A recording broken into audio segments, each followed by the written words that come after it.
È nato nella provincia di Vibo. All'età di 5 anni partecipa a Castrocaro. Nel cammino della sua vita ha l'onore di conoscere tanti personaggi del mondo della musica, facendo tesoro dei consigli ricevuti.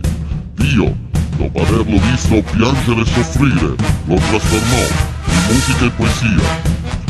Non mira al successo, ma ama stare a contatto delle persone che conosce durante una serata.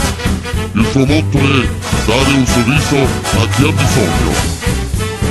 E questa sera, con la sua umiltà, quando la magia di una serata diventa festa e una voce ti conquista, e qui con voi Mimmo Sound!